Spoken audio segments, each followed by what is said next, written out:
Di ba tinatawagan? Magandang hapon po sa lahat ng mga nakadalo sa aming interdisciplinary book forum. Siguro,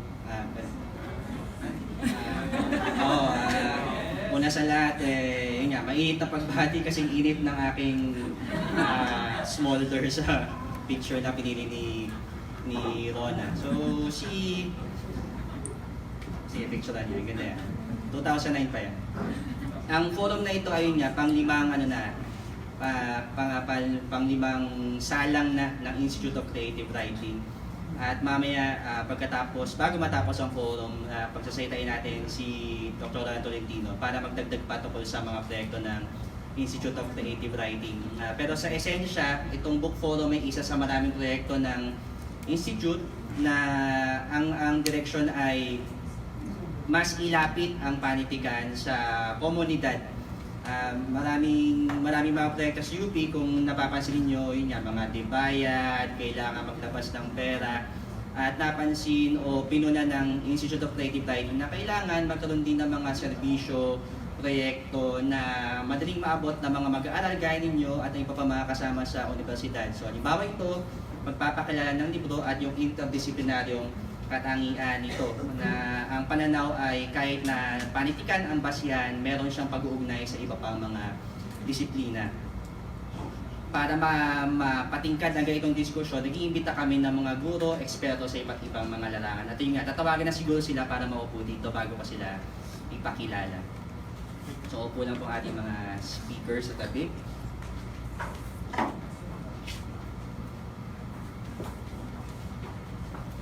Ang book forum na ito ay bahagi ng tinatawag na Literature for Social Development o LSD sa pagkilang acronym. So, late na namin naisip na may weird siya na ibig sabihin pag-acronym. Nagsimula siya, ang una niyang tawag ay Literature, Literacy, and Translation for People Empowerment. So eventually nagbago kami Literature for Social Development na. At yun nga, gaya ng sinabi kanina, meron tayong imbitahang panel ng mga taong eksperto sa iba't ibang larangan na magbibigay ng pagbasa sa librong pinamatnugutan ni Dr. Tolentino at Dr.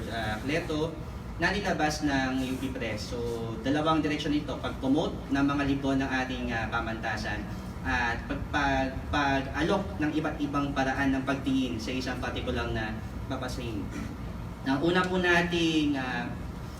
nating maging tagapagsalita ay si Dr. J. Pilapil Jacobo. Babasahin ko lang ang kanyang magsing credentials dito. J. Pilapil Jacobo was born and raised in the city of Naga. In 1998, she entered the Ateneo de Manila University, where she graduated 5 years after with an AB.MA in Filipino Literature.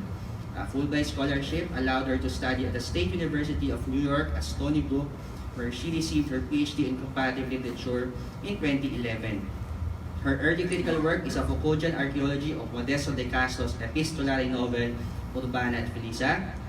Isa pa sa kanyang area ng mga pag-aaral o yung theoretical engagement ay nga at the cusp between the trope and the tropics. So baka mamaya mailapat na yun sa ating diskusyon. Bahagi siya ng film desk ng iyang critic circle. Siya ay isang makata na nakapagsusulat sa dalawang wika, Filipino at Bicol. At siya rin ay nagtuturo bukod sa kagawaran ng Filipino sa Ateneo de Manila. Siya rin po ay guro sa English Department ng parehong pamantasan. So, palakpakan po natin si Dr. J. Pilapil Jacobo. Ang isa pa po nating tagapagsalita ay si Professor Chris Lanzaderas. Si Chris Lanzaderas ay nagtapos ng BE Communication Arts sa UP Los Baños noong 2010 at ngayon ay tinatapos na ang kanyang master's degree na MA Filipino Malikhaing Pagsulat dito sa UP Diliman. Naging tagapag-ugnay o subject area coordinator ng Departamento ng Filipino at kasalukuyang guro sa panitikan at malikhaing pagsulat sa mataas na paaralang rural ng UP sa UP Los Baños. Kaya ang kanyang inaasahang pagsipat ay bilang isang taong nagtuturo sa mga estudyante ng high school. Naging tagapagsalita na sa ilang mga seminar at workshop na inorganisa ng Department of Education at ilang mga samahan sa loob at labas ng UP. Naging manulat ng textbook para sa senior high school, kalalabas lamang yun sa Ibon, so check nyo sa mga bookstore. At writing fellow siya sa 2018 Valenzuela Writers Workshop sa Valenzuela City. Takpakan po natin si Professor Chris Lanzaderas. Ang kasunod po natin magiging tagapagtalakay ng diploma sa Pantaha ay si Professor Libertino Tarte Balangkit. Siya po ay Assistant Professor sa Department of Humanities, College of Arts and Sciences, UPLB. She teaches courses on communication, language, and literary styles. She earned her master's degree in linguistics from the Department of Linguistics, CSSP, UP Diliman, devoting most of her researches to the synchronic study of her native language, a dialect of Waray language in the Philippines. She completed the grammar sketch of Ninote Waraynon. During her baccalaureate studies at UPLB, she completed a collection of poems titled Pagdomdom, Pagbalik sa Las Navas, a suite of poems which she originally wrote in Waray and translated to Filipino. Nanalo siya ng second place sa Gawad Radio Sikat para sa tula at naging fellow din ng palihang ito noong 2012. Inaasahan na magtatalakay siya mamaya tungkol sa perspektiba ng linguistics at tingin ko exciting din yun para sa lahat. Palakpakan po natin Professor Libertino Tarte Balangkit. Muli po nating magiging tagapagsalita, tagapagtalakay ay si Professor Timothy Ong. Kasalukuyan siyang katuwang na profesor sa Departamento ng Ingles at Komparatibong Panitikan at nagtuturo siya ng Philippine Literature at Folk Literature. Nagtapos siya ng kanyang MA in Literary and Cultural Studies sa Ateneo de Manila University. Ilan sa mga proyekto niya ay may kaugnayan sa eco-criticism, lalo na sa topical studies, eroticism, at folk literature. So, bukod sa mga nasabi na excited din ako mapakinggan kung paano tinatalakay at binabasa ni Professor On ang libro sa perspective ng isang guro sa panitikan sa Ingles, sa wikang Ingles. So, palakpakan po natin Professor Timothy Ong.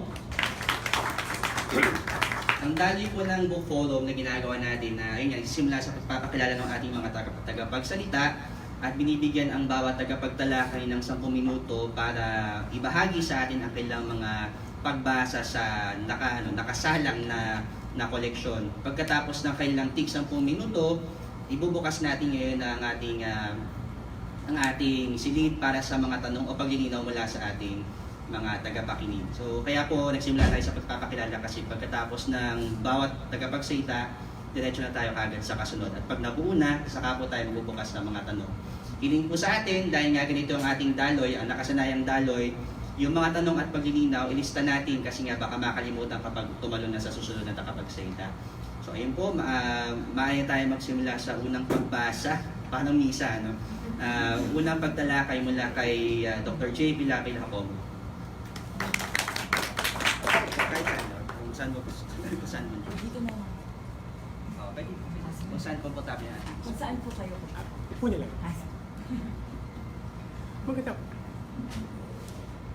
Magandang hapon. Lubos na salamat sa kanya ito na makibahagi sa book forum. Maraming salamat sa mga editor ng antolohiya, Dr. Roland Tolentino, Dr. Luis Completo. Maraming salamat din sa publisher, si Dr. Mil Garcia, kay Professor Vladimir Gonzalez. Nagagalak ko na dito ako sa Diliman ngayong hapon. Mayroong tatlong bahagi ng aking pagbasa. Unang-una isang maikling epilogik kong eksplorasyon ng salitang sa pantaha. Tapos, tutungo ako sa isang kritika ng introduksyon o ilang konsepto sa introduksyon ni Dr. Cledo at Dr. Tolentino. At isang hindi ko maaari sigurong mag-alay ng isang mataling pagbasa, kundi isang maiking sipat ng isang dimensyon ng antolohiya ayon sa mga konseptong i-develop ko sa unang dalawang group. Okay, so ayon sa vocabulary ng Lengua Tagala ng 1860, mayroong dalawang pakahulugan yung sa pantaha. Unang-una yung baruntar o sasalin ng Pilipino, yung paghinalaan at suspetsya o pagsuspetsyahan.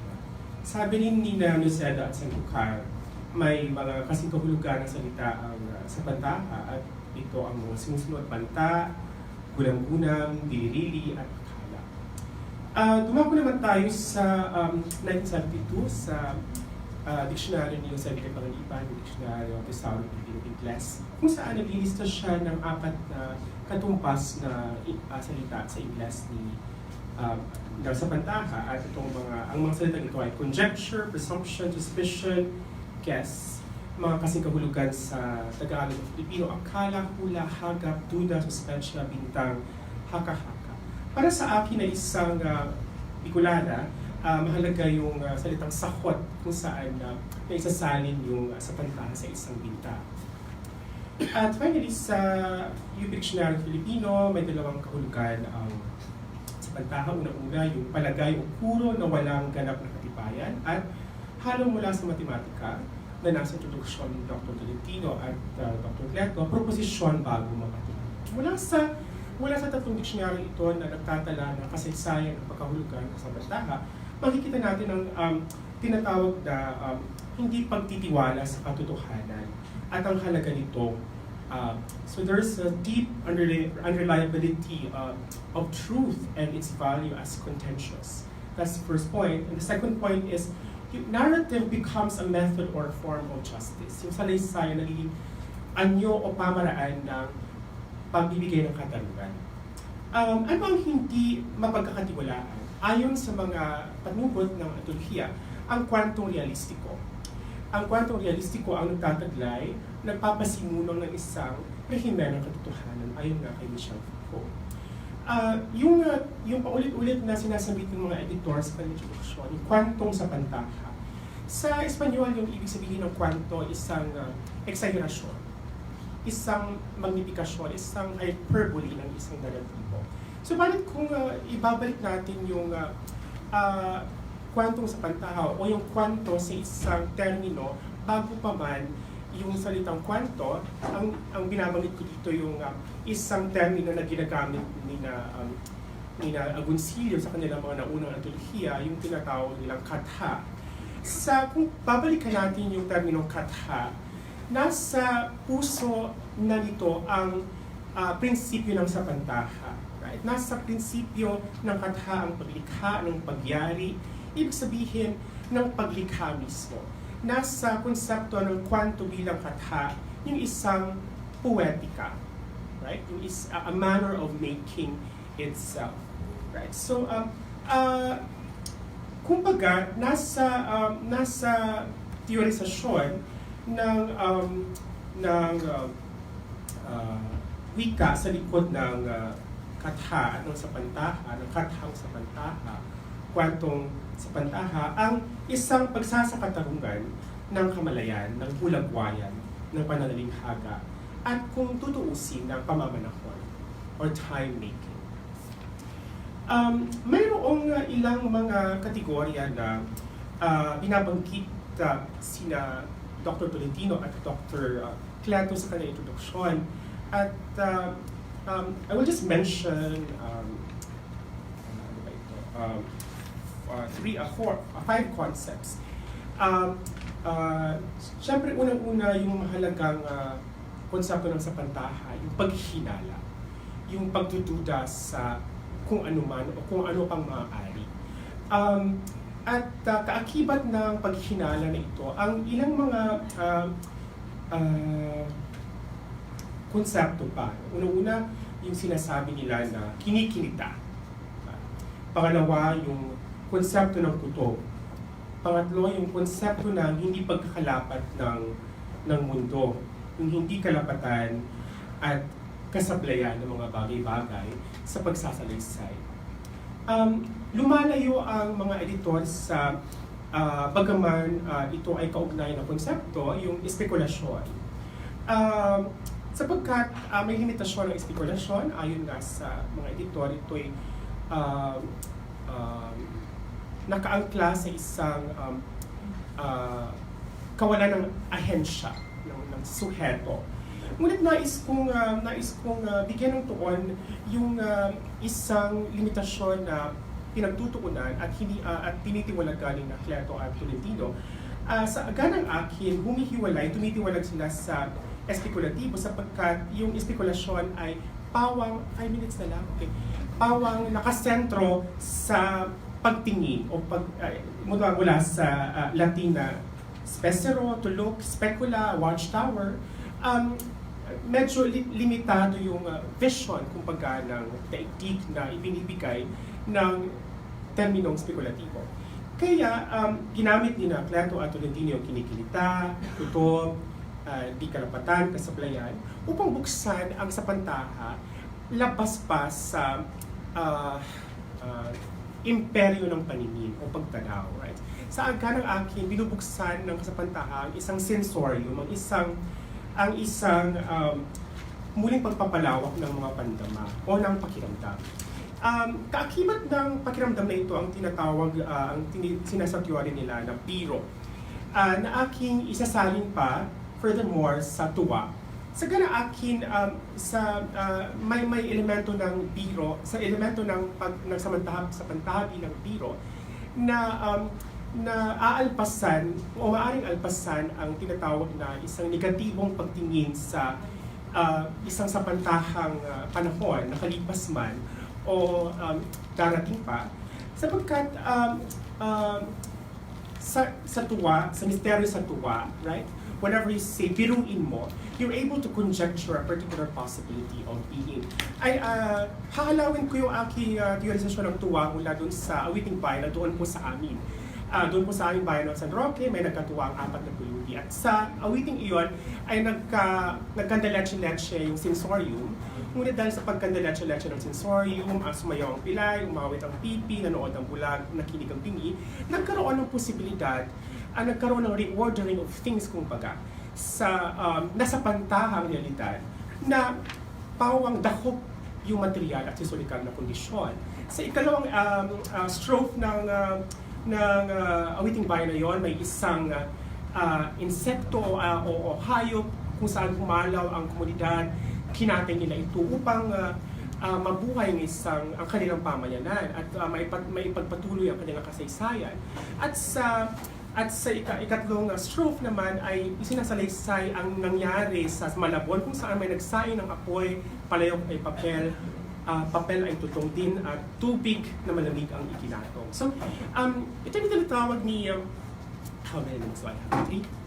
Okay, thank you.